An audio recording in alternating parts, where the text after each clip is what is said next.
मैयत दफनाने को लेकर हुआ था विवाद। नईम खान के ऊपर मुंब्रा पुलिस स्टेशन में हुई एफआईआर दर्ज। मैं इमरान शेख, आप देख रहे हैं रोक टोक हिंदुस्तान न्यूज। हमने कुछ दिन पहले आपको एक खबर दिखाई थी। मुंब्रा अमृत नगर कब्रिस्तान पर एक विवाद हुआ था मैयत दफनाने को लेकर। अब कहीं ना कहीं ये मामला मुंब्रा पुलिस स्टेशन तक पहुंच गया है। मुंब्रा पुलिस स्टेशन इसलिए क्योंकि जो नईम खान ने एक विवादित बयान दिया था जो डॉक्टरों के ऊपर था। डॉक्टर 200 रुपया लेकर सर्टिफिकेट बना देते हैं और इस तरह की मैयत को दफनाने की अनुमति दे देते हैं। इसको लेकर अब ये मामला और प्रकाश में आया और गर्म हो चुका है। कहीं ना कहीं जो नईम खान विवादों के घेरे में घिरे नजर आ रहे हैं। विवादों के घेरे में इसलिए क्योंकि नईम खान ने जो एक आपत्तिजनक कहा था डॉक्टरों के ऊपर जो 200 रुपया लेकर कुछ भी कर देते हैं, डॉक्टर 200 रुपया लेकर जाली सर्टिफिकेट बना देते हैं। अब जो नूरजहां बदरुद्दीन सैयद नामक महिला का शव दफनाने को लेकर ये विवाद हुआ था। ये विवाद ने अभी एक नया रुख मोड़ लिया है। नया मोड़ इसलिए क्योंकि जो नईम खान है उनके ऊपर मुंब्रा पुलिस स्टेशन में एफआईआर दर्ज हो चुकी है। इस पूरे मामले को लेकर नूरजहां बदरुद्दीन सैयद के परिवार वालों ने क्या जानकारी दी है, सुनिए। और आप आज मुंब्रा पुलिस स्टेशन आई थी, क्या पूरा मामला है बताइए। मेरा नाम है समीरा समीरुद्दीन सैयद। मेरा नाम है समीरा समीरुद्दीन सैयद और जिनका ये सब मैटर हुआ है वो मेरी सास थे नूरजहां बदरुद्दीन सैयद। ठीक है, अभी प्रॉब्लम कहाँ से स्टार्ट हुई, 23 तारीख को शाम में 5:30 बजे उनका इंतकाल हो गया।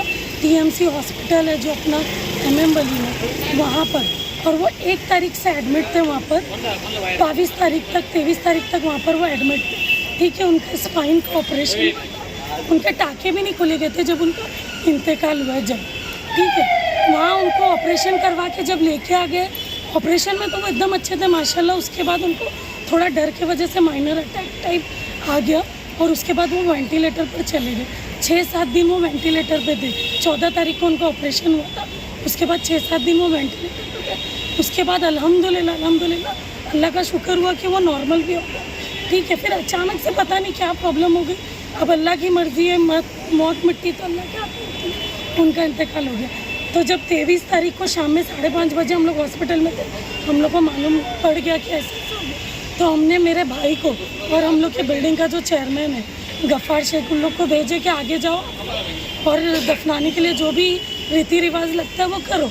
ठीक है, तो उन लोग गए तो उन लोग मानने को ही तैयार नहीं। अमान कॉम्प्लेक्स इतना मचान अमान कॉम्प्लेक्स की वजह से कुछ समझ में ही नहीं आ रहा था। अमान कॉम्प्लेक्स के पीछे आती है माउंटेन वैली, उसके पीछे आती है आज़ाद नगर, सबकी वहाँ पर कब्र जाती है। और अमान के भी कितने लोगों का जो वहाँ पर दफन हुए, ऐसा नहीं अकेला ये थे। पता नहीं उसमें क्या राजनीति खेली गई कि क्या हुआ, वो अल्लाह और अल्लाह का रसूल बेहतर जानता है क्या हुआ उसमें। 9:30 बजे तक गफ्फार की नईम खान से बात हुई थी। उन्होंने बोले सुबह देखते या नहीं बोल डाले, पता नहीं। हम लोग ने उनको रात में 12 बजे हमको दफनाना था क्योंकि बहुत क्रिटिकल कंडीशन में सब हुआ था। रात में बोले परमिशन आएगी। फिर हमको टाइम दिया गया सुबह का। हम लोग बोले चलो फजर में दफनाना देंगे। लिखा हुआ था इसमें क्या मालूम, उन लोग ने डॉक्यूमेंट्स चेक ही नहीं किए। सिर्फ अमान कॉम्प्लेक्स के ऊपर ये तो कौसा में आता है, ये तो कौसा में आता है, बस ये करते हुए गए। और हम तो औरतें थी, लेडीज घर में थी, हमको नहीं मालूम बाहर क्या चल रहा है। अभी आप तो क्या किए आपने यहाँ पर कानूनी तुमने एफआईआर लिखा दिए गए नईम खान के ऊपर।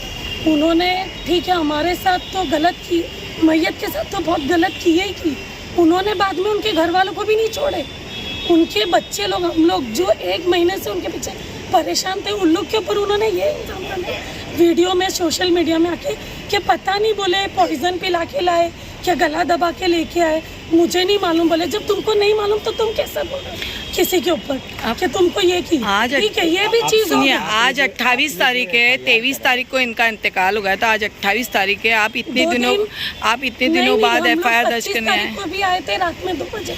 जब हमने ये वीडियो देखे ना, हम भी सब दुख में। आप ये समझो मैयत के घर वाले फ्री थोड़ी ना बैठे, मोबाइल देखते हुए थोड़ी ना बैठे। हम लोग के छत से हमारी माँ गई है, आजू बाजू वाली दादी नानी खाला नहीं गई, माँ गई है। माँ का दुख तो सबको मालूम है कि वो कैसा होता है। हम लोग दुख में ये भी नहीं देख रहा है कोई। सुनिए, अभी आपने जो नईम खान पर एफआईआर कराए, वो एफआईआर क्या मामले को लेकर कराए वो बताइए। हमने जो वैलिड रीज़न है, उन्होंने तो बहुत झूठ बोले, वो सब चीज़ प्रूफ करके बताया हमको। ठीक है, क्योंकि 1 महीने से टीएमसी हॉस्पिटल में एडमिट है। वो कोई मामूली हॉस्पिटल में नहीं है, अपने इधर उधर डाला है, वहाँ पर नहीं। टीएमसी का पूरा रिकॉर्ड है कि उनका कौन कौन सा ऑपरेशन हुआ है, क्या क्या हुआ है, वो सब रिकॉर्ड है। वो खुद प्रूफ करके दिखाए कि उनके बच्चे लोग ने गला घोट के पिलाए, कि हम पॉइजन पिला के मारे, वो खुद प्रूफ कर। जो उन्होंने हमारे ऊपर झूठा इल्ज़ाम डाले, एक तो उनके माँ को तुमने तरसाए, मिट्टी होने नहीं दी है, 18-20 घंटे उनकी बॉडी को सताए तुमने, मैयत को वो चीज़ कर दी है, वो भी तुमको सुकून नहीं मिला। एज अ मुस्लिम इतने बड़े लीडर, तुम इतनी चीज़ तुमको समझ में आ रही, तुमको ये नहीं कि बच्चे लोग हैं, उनकी भावना है, बच्चे लोग मतलब माँ रहती है जो जिम्मेदार रहती है, जो सब कर लेती है, और माँ ही चली जाती है, बच्चे क्या करेंगे? सही। उनको कुछ समझ में भी नहीं आता, तुम उनको भी सता। तुमने एलिगेशन डाले मोबाइल पे, हमने तो सुने, हमने रिएक्ट भी नहीं करे, क्योंकि हमारे सर से वो दुख ही नहीं खत्म हो रहा था। फिर तुम घर पे भी भेज रहे हो, माफीनामा दो, नहीं तो कबर खोद के निकालेंगे, MM वाली में डालेंगे। किसने हक दिया भाई तुमको? सारे उलमा लोग हैं, सब मुझे बता दो, ये कहाँ पर वो सही बात कर रहे कि कबर खोद के निकालेंगे? एक बार दफनाई हुई चीज़ को, वो भी 65 साल की औरत जो इतनी तकलीफ में मरी हुई कि जिसकी कोई हद नहीं। घर पे कोई आदमी आता, मैं नहीं जानती वो कौन है, वो आए हुए थे और हमारे बिल्डिंग के लोग भी थे। हमारे घर में कुरान खानी चल रही थी, उनका तीजा था, सुबह में रात में कुरान खानी चल रही थी। इतनी क्या बोला उन्होंने?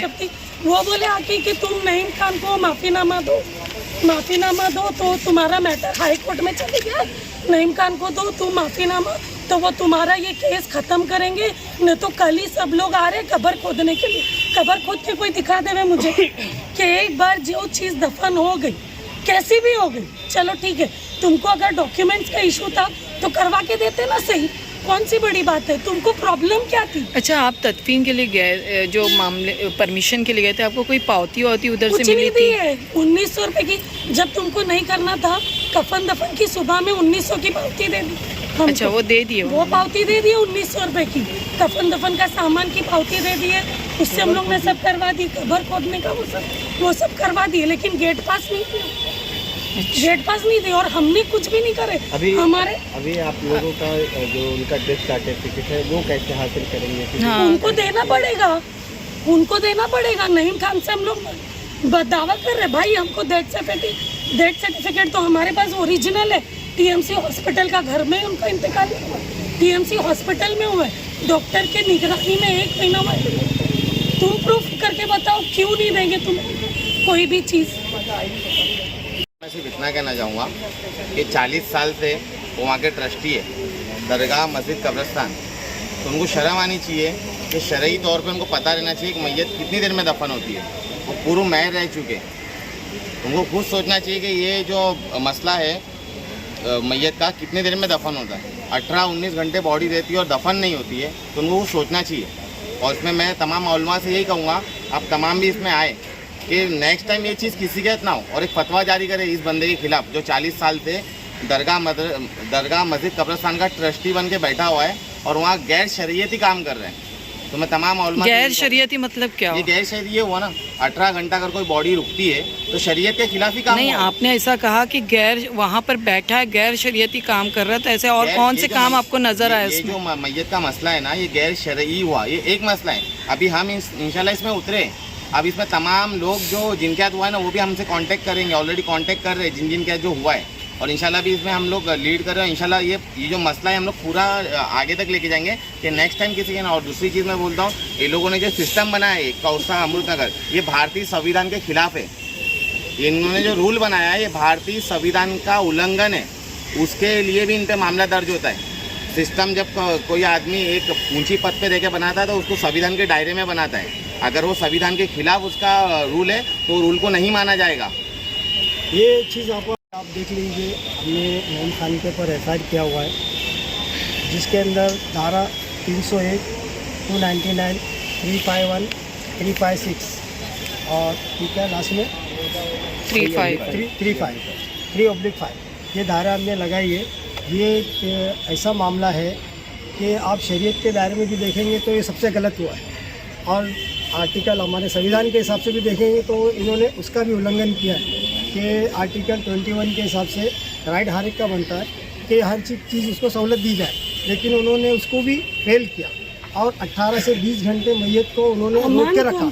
अमान कॉम्प्लेक्स जो मस्जिद के बाहर, मस्जिद के एकदम कब्रिस्तान के एकदम बाजू में ही है, और उन्होंने उसको कौसा करार दे करके उसको रोक के रखा। इसमें क्या पॉलिटिकल उनके इशू थे वो हम नहीं जानते, लेकिन उन्होंने शरीयत और कानून संविधान का दोनों का उन्होंने वो किया है। हमने उसके लिए उनको ह्यूमन राइट में भी जाएंगे, कोर्ट में भी जाएंगे, महिला आयोग में भी जाएंगे। अभी तो लड़ाई शुरू भी है कि वो उनको पद से इस्तीफ़ा दिलाएंगे कि ये इस तरह से एक के साथ नहीं और कितनों के साथ करते हैं। आज तो एक मैटर हमारे सामने आया है, इस तरह और किस तरह करते हैं, क्योंकि हमने सबसे बात किया तो बोले अगर कोई चेन्नई में रहता है, कोई गुजरात में रहता है, यहाँ अगर आया है, यहाँ अगर आया है आपके रिलेटिव में अगर उसकी मृत्यु हो जाती है तो क्या आप उसको चेन्नई भेजेंगे?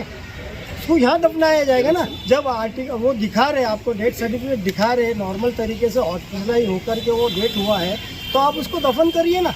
तो आपने इसको इशू क्यों बनाया? इतना देर उसको क्यों रखा? एक ऑपरेशन किया ही बॉडी आप इतनी देर रख नहीं सकते, गर्मी का टाइम है। आपने सब चीज़ को यानी मतलब वो किया, अपनी मर्जी चलाई, तो उसके लिए हम उनको छोड़ेंगे नहीं। अभी तो हमारी लड़ाई स्टार्ट हुई है, आगे हम उनको देखो कहाँ लेके जाते हैं। अभी एफआईआर तो आपने दर्ज करा दी है, क्या पुलिस उनको अरेस्ट करेगी? करेगी, ज़रूर करेगी ना। इतने सारे इनके ऊपर क्लेम लगे हुए हैं तो उनको करेगी। और उल्टा झूठा उन्होंने आके हमारे लोगों पे और बहुत सारे लोगों पे जो कार्यकर्ता थे, जब रात से बॉडी वहाँ पड़ी थी, लोगों को मीडिया में गया तो पूरा मुमरा आया, पूरी मीडिया आई। सारे लोग आने के बाद में ये हुआ कि भाई क्यों रखा हुआ है। उन लोगों ने अपने यहाँ से नमाज पढ़ाई और दफनाए कि भाई इतनी देर इसको नहीं रखना। ये चीज़ शरीयत के भी खिलाफ है, ये सारे जानते, ताकि अभी एक उलमा की टीम भी आने वाली है कि ये इस तरह जो है शरीयत के खिलाफ काम यहाँ पे हो रहा है कि ये इस तरह नहीं होना चाहिए, क्योंकि ये संविधान भी इजाज़त देता है और शरीयत भी इजाज़त देती है। आपने क्यों रोका? हर चीज़ को यानी मैयत को आप रोक नहीं सकते, जबकि हर चीज़ हर डॉक्यूमेंट पूरे हैं, हर लीगल चीज़ है, तो आप उसको रोक नहीं सकते। यानी धार्मिक तौर पे देखा जाए और संवैधानिक तौर पे देखा जाए तो हर तरीके से उसने मतलब ये गलत किया है। सामने ये हर एक चीज़ को एक्सेप्ट कर रहा है और उन्होंने कहा कि ये गलत हुआ है, हम आपके साथ हैं।